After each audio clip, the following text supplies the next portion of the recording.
こんにちは。こんにちは。代々木公園店のトミーです。セントです。ミントです。今日はですね、スタッフだったら1台以上は持っているだろうなっていうラックとかカゴがついてる自転車なんですけど、なんでそんなカゴとかラックつけるのっていう話からまずしていきたいんですけど、これからどんどん夏になっていってどんどんこう気温も上がってきて、気持ちの熱も上がってくるっていうのもあるんですけどまあカバン背負ってるとまあ暑いっすよね。そうですね。もう4月ぐらいから背中べちゃべちゃになっちゃう。べちゃべちゃになっちゃうから、まあその利便性も含めて、あとなんかそのやっぱり個人個人、僕も含めてこの3人なんかこうどこかこだわりがあってカゴを選んでるとか、こういうラック選んでるとかっていうのがあると思うんで、じゃあそれを一人一人一台一台説明していこうかなと思っています。はい。じゃあまずは一番手前にあるセントさんのバイクからいきましょうか。私のお願いします。クラストのライトニングボルトですね。はい。これはバスケットとラックがついてて、これは日東の、M1 ってやつですね。ド定番の。ド定番。この下のこのカゴの下のこのちっちゃいお弁当箱ぐらいのサイズのラックがついてます。その上にワールドの、137ハーフってやつですね。なんでこれ選んでるかっていうと、これツーリングバイクなんですけど、もともとツーリングバイクっていう種類のチャリなんですけど、ツーリングバイクの中の、ランドナーっていう種類はみんな大体こういうバックサポーターっていう、この M1 ってやつはバックサポーターっていう種類のキャリアなんですよね。バックをもたれかからせるやつ。もともとはこうカゴをつけるために作られたわけじゃないってことですよね。そうですね。でそれがついてるのが結構このチャリのスタイル確かにだったりするんですけど、その上に、ちょっと普段使いやすいように薄いカゴをつけてるっていう感じです。これを背の高い普通のサイズの M1 ってやつ、これかちょっとこっちに後で紹介するクリントの普通の137がありますけど、そっちにするとちょっと圧迫感が出たりとかするし、ドロップハンドルちょっと調子悪かったりするんで、ちょっと圧迫感少なめの137ハーフを薄いやつつけてます。でもこういうバンドとか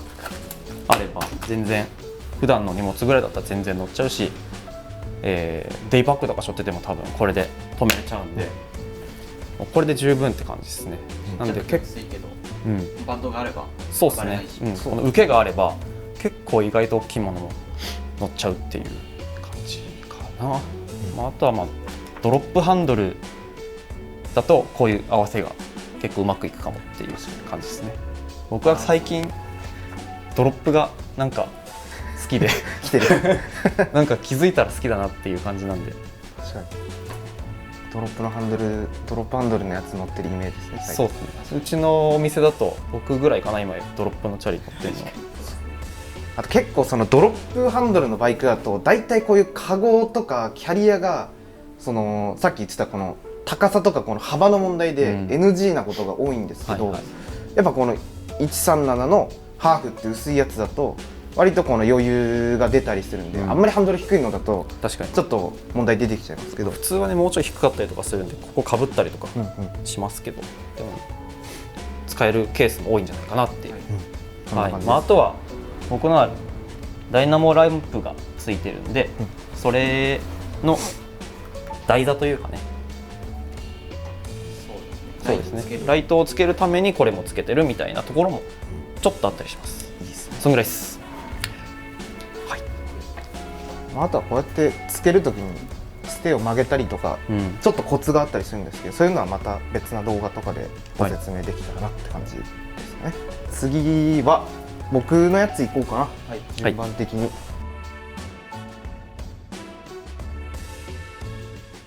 僕基本的にトラックバイクがすごい好きで、普段からもうトラックバイクとかシングルスピードしかずっと乗ってないんですけど、基本的にカバン背負うの好きなんですよ。メッセンジャーバッグとかすごい好きなんで。確かに大きいカバン持ってる。そうですよね。なんであんまり正直そんなにヘビーユースするわけじゃないんですよ、キャリアを。なんですけど、やっぱ最初導入で言ってたビシャビシャになる問題とかもあるのと、あとやっぱり憧れ要素ですかね。確かに、メッセンジャーカルチャーとかもすごい好きなんで、はいはい、やっぱ本気でそのデリバリーで使ってるメッセンジャーたちってでかいカバン以外にラックつけてる人とかも多いんですよ。なんでまず僕そのラックを初めてつけた時はなんか荷物積もうっていうよりかはかっこいいからつけようみたいな感じ、どっちかというとその見た目重視みたいな感じで、つけてみたっていうのが最初で、なんでこのマッシュのやつ選んだのもメッセンジャーっていうのがベースにあって、たくさん自転車乗る彼らが出したオリジナルのラックだから、あ、じゃあこれだったら買っちゃおうかなみたいなところで選んだのが最初。そうメッセンジャーの人たちはこういう僕らっていうとポーターラックみたいな大きいやつをもっとでかいやつの方がつける人が多いの方が多いかもしれないですね。なるほど。いろんなバッグを乗せるためにつけてるわけじゃバッグを乗せるためじゃなくて、結構やっぱりデリバリーで超でかい段ボールとか乗せたりするんで、配達物を乗せるためのラックみたいな。そうで、そういうのにやっぱ憧れがあったっていうのが、それをちょっとデイリーユースしやすいようなサイズ感にしたのが、それがやっぱマッシュの分かってるところ、分かってんなみたいなところがこのいいサイズ感なんですよ。バランスいい。ポーターラックに比べてちょっと一回り二回りぐらいちっちゃいんで、そういうのもなんかこう自転車のバイクのバランスになるし、だから本当実用性あるカゴとか他のラックと違って、僕はなんかこうドレスアップというか、カスタムの要素っていうのでつけたのが最初、でやっぱりつけたら使えるものだから使ってみるじゃないですか。そうするとやっぱ調子いいんですよね、でめちゃくちゃ調子いいし、自分が憧れてたあの感じできてるなみたいなのがあるんで、そのいろいろと欲が満たされるみたいなのがあるんで僕はつけました。でもやっぱりなんだろう、トラックバイクってめちゃくちゃ乗って楽しいし、僕もトリックとかもやるんで、そうなってくるとまあ邪魔になっちゃう時もあるんで、僕はそのシーズンによってつけたり外したりしてます。なんで春秋冬はつけてないけど、ちょっと暖かくなってきた夏とかはつけるようにしてて、なるほど。なんでこのラックとかはもうエンドとこのブレーキのところ3点で止まってるだけなんで、結構1回つけちゃえばパッパってこう取れるんで、そういうのもあって、トラックバイクとかはフォークにダボ穴なかったりすそうですね、なんでマッシュのラックはつけやすいみたいな感じで、あとはもう本当にラフに使ってる感じですね。もうこう適当に鍵置いて、もう特に傷とかも全く気にせず、この辺とかガチャガチャになってるんですけど、こういう感じで使ってます、なんで実用性ももちろん気に入ってるんですけど、どっちかというとその憧れ要素というか、かっこいいからつけてるみたいな感じです、なるほど、カゴとかなくても意外と大丈夫ですか？そうだね、なんかカゴ一時期こう乗せてる時もあったんですけど、ちょっとこういうバイクにはママチャリ感出ちゃうから、まあ、結局外しちゃって、あと基本的にやっぱメッセンジャーバッグ好きで使ってるからドカーッと置けた方がいいし、でなんかこうバンドでぐるぐる巻きにして止めてる方が、個人的にはこうラフに使えていいかなって思って、雰囲気がいいね。そうそうそう。次クリントの僕の自転車いきます。行きましょう。僕のもまあセントさんのやつの組み合わせと似てるんですけど、はいはい。ニットの M1、ちっちゃいフロントラックに、僕はこう普通のサイズのボルト137をつけてます、で僕乗ってるのこれニュートリノ、これ小径車なんですけど、なんでこう M1 選んだかっていうと、小径車って車輪がちっちゃいのでなかなかこう似合うラックっていうのが少なくて、ピタッとくるのが少ないね。そうなんですよ。足の長さで大体そのつく自転車とかって決まっちゃうから、そうなんです。結構自由自在にできるっていうのが、足の長さ決まってるラック多いんですけど、この M1 はステーが曲げれたり切れたりとかするんで、ちゃんと小径車でもこう低い位置につけれるから、これを一応選んでます。理にかなってる、ピタッときてるね。そうで、まあ普段使ってるバッグとかもまあ結構ぴったりサイズのやつなんですけど、これブルーラグのオリジナル137トートってやつ、このサイズにぴったりのやつ、これもうずっと毎日使ってるやつで、まあストラップで留めて使ってますね。僕もやっぱこう一回ラックつけちゃうともう抜け出せなくなるというかそうやっぱ背中びちょびちょになってしょぶの嫌だし、やっぱ走ってる時もそう邪魔になっちゃうんで、やっぱりこれ前に詰めた方が、まあ、すごい便利ですごくいいですね。で僕のちょっとこだわりはい、ポイントなんですけど、僕はセントさんと違ってダイナモライトじゃなくて普通の充電式のライトを使ってるんですけど、M1 ってこう2つ2本足4本足かでこう普通は、ステーがこう伸びるんですけど、僕はあえてこう1本足にしてて、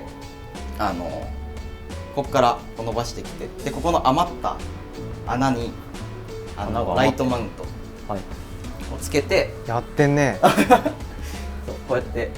ここから本当はステが伸びてくるはずなんですけど、これも取っ払っちゃって、ここに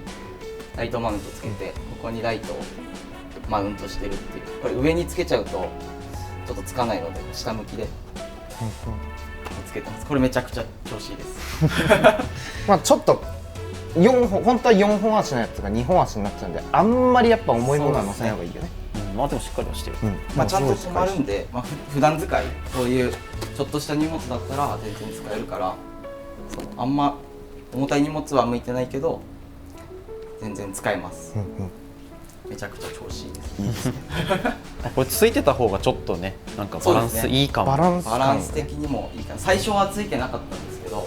このハンドル変えた時にやっぱバランス見てやっぱつけたいと思って、やっぱみんなどこか見た目っていう部分も多いんじゃないかなと思いますよね。やっぱそうあとなんかみんな使ってるこの M1 ウォルドスタイルって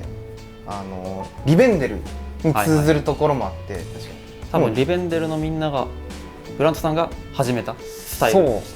ていう認識ですね。あとこのラックもだって M1 リベンデルデザインですよね。そうですね。やっぱそういう点と点が線でつながっちゃうみたいなところも、多分僕らがこうやってカゴをつけ始めた理由でもあるんじゃないですか。そうですね。かっこいいですよね。かっこいいよね。にもで便利だし。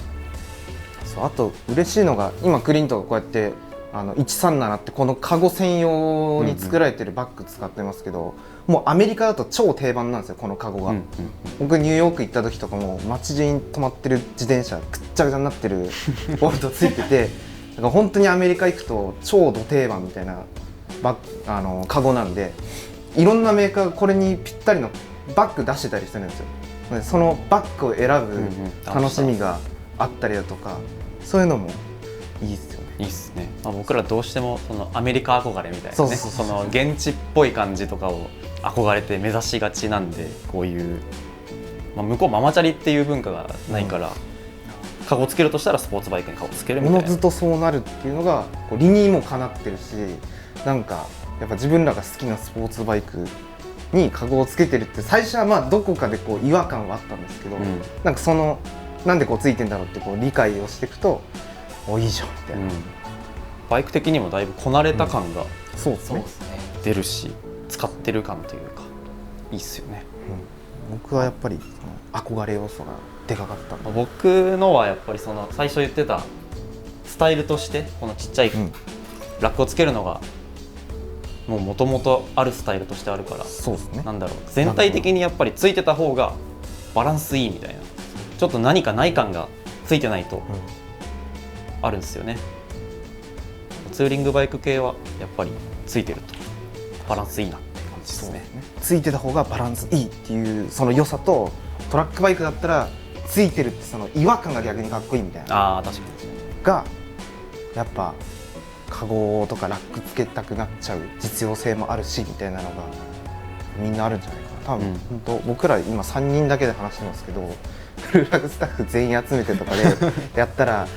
分かるみたいになるはず。確かにね。でも俺はとかってみんな言い始める系ですよね。我々3人のバイクのなんでカゴつけてんのかとかキャリアつけてんのかとかちょっとこだわりとかを話させてもらったんですけど、言い始めたらキリがないぐらい多分ここがこうでみたいなのがいっぱいあると思うし、あとちょっと今映像で見てもらってて視聴者さんもそれ何みたいな、そこどうなってんのみたいなのが多分絶対あったと思うんで、なんか気になることがあったら、コメントとかお気軽にしてください。なんかそれって僕たちがアンサー的な動画作れたらもっと面白いかなと思う。いいっすね。そうなんかさっきちょろっと話してたカルチャー的な部分とかもそれ超気になるんだけどみたいな、なんかもっと掘り下げて話してほしいなみたいなのがあったらカゴとかからなんか派生して別の話とかになったりもねするかもしれないんで、いいですね。ちょっとお待ちしてます。視聴者参加型みたいな感じでカゴをはじめやっていきたいなと思いますんで、はい、本日はここまでっていう感じでコメントお待ちしてます。はい、はい、ありがとうございます。ありがとうございます。じゃあねー。